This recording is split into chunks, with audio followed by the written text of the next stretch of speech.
வணக்கம். இன்றைய செய்திகள். தமிழகத்திற்கு தாயாக உள்ள திமுகவையும் நம் தலைவரையும் நோக்கி மக்கள் நிச்சயம் வருவர், நிச்சயம் சூரியன் மறுபடியும் உதிக்கும் என்று எதிர்க்கட்சி தலைவர் உதயநிதி தெரிவித்துள்ளார். 10 நாட்களிலேயே தாவேக ஆட்சியின் உண்மையான முகத்தை தமிழக மக்கள், பெண்கள், இளைஞர்கள், ஜென்சி கிட்ஸ் அனைவரும் உணர்ந்திருப்பர். போக போக இன்னும் பலருக்கு பல உண்மைகள் தெரிய வரும். தாயின் பாதுகாப்பில் இருக்கும் குழந்தை கிளுகிளுப்பை ஆட்டி விளையாட்டு காட்டும் ஆளை பார்த்து மயங்கி அவரிடம் செல்லும். ஆனால் கிளுகிளுப்பை காட்டும் நபரிடம் அந்த குழந்தை நிரந்தரமாக இருக்காது. உண்மையான பாசம் எதுவென தெரிந்து மீண்டும் தாயிடம் திரும்பி வரும். அதுபோல கவர்ச்சி மாயாஜாலத்தை காட்டி மக்களை சிலர் ஈர்த்துள்ளனர். இந்த கவர்ச்சி மக்களின் எந்த பிரச்சனைக்கும் தீர்வு காணாது. தமிழகத்திற்கு தாயாக உள்ள திமுகவையும் நம் தலைவரையும் நோக்கி அந்த குழந்தை போல் இருக்கும் மக்கள் நிச்சயம் வருவர், நிச்சயம் சூரியன் மறுபடியும் உதிக்கும் என்றும் உதயநிதி ஸ்டாலின் பேசியுள்ளார். தமிழக அரசியலை சில மாதங்கள் அமைதியாக வேடிக்கை பார்க்க மத்திய உள்துறை அமைச்சர் அமித்ஷா முடிவு செய்துள்ளதாக பாஜகவினர் தெரிவித்துள்ளனர். தமிழக தேர்தல் முடிவு அமித்ஷாவை ஆச்சரியப்பட வைத்துள்ளதாகவும், முதலில் அதிமுக கூட்டணி வெல்லும் என அவர் நினைத்தார். ஆனால் தேர்தல் நெருங்க நெருங்க தாவேக பெரிய அளவில் ஓட்டுகளை பெறும் என அறிந்தார். ஆனாலும் ஆட்சி அமைக்கும் அளவுக்கு அக்கட்சி வெல்லும் என நினைக்கவில்லை. திமுக ஓட்டு வங்கியாக இருந்த கிறிஸ்தவர்களில் 80% பேரும், இஸ்லாமியர்களில் 60% பேரும் தாவேகவுக்கு வாக்களித்துள்ளனர். இதுவே திமுகவின் தோல்விக்கு காரணம். இனி சிறுபான்மையினர் ஓட்டுகள் திமுகவுக்கு செல்வது கடினம். அதாவது திமுக இடத்தை தாவேக பிடித்துவிட்டது. அதிமுக தத்தளிப்பதால் அக்கட்சியின் இடத்தை யார் பிடிக்கப் போகிறார் என்பதே இப்போதைய கேள்வி. சிறுபான்மையினருக்கான அரசியல் நடத்தும் திமுகவால் அதிமுகவின் இடத்தை பிடிக்க முடியாது. நீண்ட கால நோக்கில் பாஜக வளர்வதற்கான களம் தமிழகத்தில் உருவாகி உள்ளதாக பலர் கூறியதை அமித்ஷா கவனத்துடன் கேட்டுக்கொண்டுள்ளார். அவர்களுக்கு பதிலளித்த அமித்ஷா, தமிழக அரசியலில் என்ன நடக்கிறது என்பதை சில மாதங்களுக்கு அமைதியாக வேடிக்கை பார்ப்போம், அதன் பின் பாஜகவை மறுசீரமைப்பது உள்ளிட்ட எதிர்கால திட்டங்களை வகுப்போம் என்று கூறியுள்ளதாக பாஜக வட்டாரங்கள் தெரிவித்துள்ளன. திரைப்பட டிக்கெட் விற்பனையை அரசே முன்னின்று நடத்த வேண்டும் என்று நடிகர் விஷால் கூறியுள்ளார்.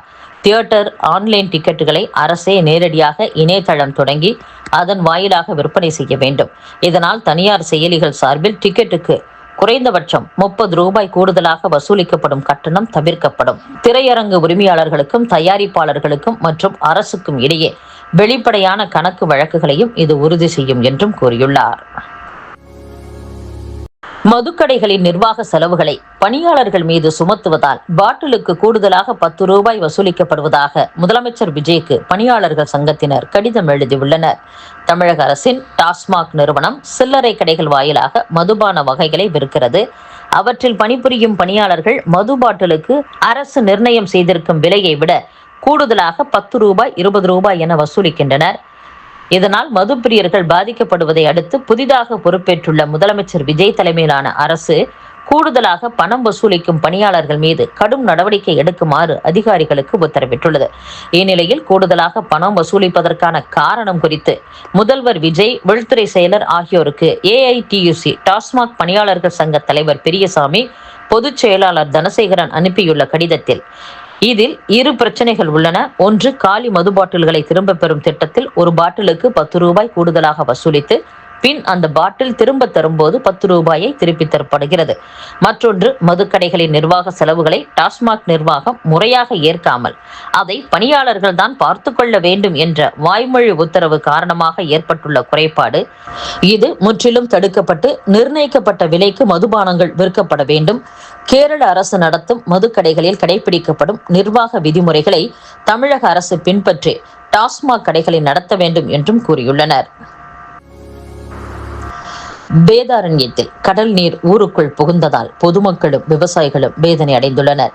வேதாரண்யம் பகுதியில் ஏப்ரல், மே மாதங்களில் தெற்கு திசையில் இருந்து வழக்கத்தை விட பலமான கடல் காற்று வீசுவது வழக்கம். அமாவாசை மற்றும் பௌர்ணமி நாட்களை ஒட்டி கடல் நீர்மட்டம் உயர்ந்து காற்றின் வேகம் அதிகரிப்பதும் இயல்பானது. வேதாரண்யம் கடலோர பகுதியில் வழக்கத்தை விட வேகமான கடல் காற்று வீசி வருகிறது.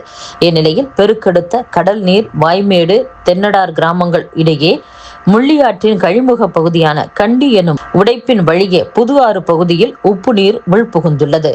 நேற்று முதல் வழக்கத்தை விடவும் வேகமாகவும் வீசி வரும் காற்றால் மரக்கிளைகள் மின்கம்பிகளில் மோதி அவ்வப்போது மின்தடையும் ஏற்படுவதால் பொதுமக்கள் அவதியடைந்து வருவதாக கூறியுள்ளனர். மருத்துவர் சுப்பையா கொலை வழக்கில் குற்றவாளிகளை விடுதலை செய்து சென்னை உயர்நீதிமன்றம் பிறப்பித்த உத்தரவை உச்சநீதிமன்றம் ரத்து செய்துள்ளது. வழக்கில் குற்றம் சாட்டப்பட்ட குற்றவாளிகள் அனைவருக்கும் ஆயுள் தண்டனையை உறுதி செய்வதாகவும் உச்சநீதிமன்றம் இன்று தீர்ப்பளித்துள்ளது. சென்னை உயர்நீதிமன்றம் குற்றவாளிகளுக்கான தண்டனையை ரத்து செய்தது மிகப்பெரிய தவறு என்றும் தீர்ப்பில் குறிப்பிட்டுள்ளது. விசாரணை நீதிமன்ற உத்தரவை சென்னை உயர்நீதிமன்றம் ரத்து செய்தது சரியல்ல. விசாரணை நீதிமன்றம் விசாரித்து அளித்த தீர்ப்பை முறையாக ஆராயாமல் உயர்நீதிமன்றம் ரத்து செய்து தீர்ப்பளித்துள்ளது என்றும் உச்சநீதிமன்றம் குறிப்பிட்டுள்ளது. கடந்த 2013ஆம் ஆண்டு சென்னை ஆரியபுரத்தில் சாலையோரம் நடந்து சென்ற போது நரம்பியல் மருத்துவர் சுப்பையா படுகொலை செய்யப்பட்டது குறிப்பிடத்தக்கது.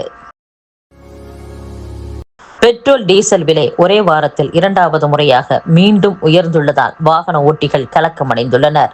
இன்று காலை பெட்ரோல் டீசல் விலையை பொதுத்துறை எண்ணெய் நிறுவனங்கள் உயர்த்தியுள்ளன. தற்போது பெட்ரோல் மற்றும் டீசல் விலை லிட்டருக்கு 90 காசுகள் உயர்த்தப்பட்டுள்ளன. சென்னையில் பெட்ரோல் விலை 82 பைசா உயர்ந்து 1 லிட்டர் 104 ரூபாய் 49 காசுக்கும், டீசல் விலை 86 பைசா உயர்ந்து 1 லிட்டர் 96 ரூபாய் 11 காசுகளுக்கும் விற்பனை செய்யப்படுகிறது. கடந்த 5 நாட்களில் 2 முறை பெட்ரோல் மற்றும் டீசலின் விலை 4 ரூபாய் வரை உயர்த்தப்பட்டுள்ளதால் வாகன ஓட்டிகள் கலக்கமடைந்துள்ளனர்.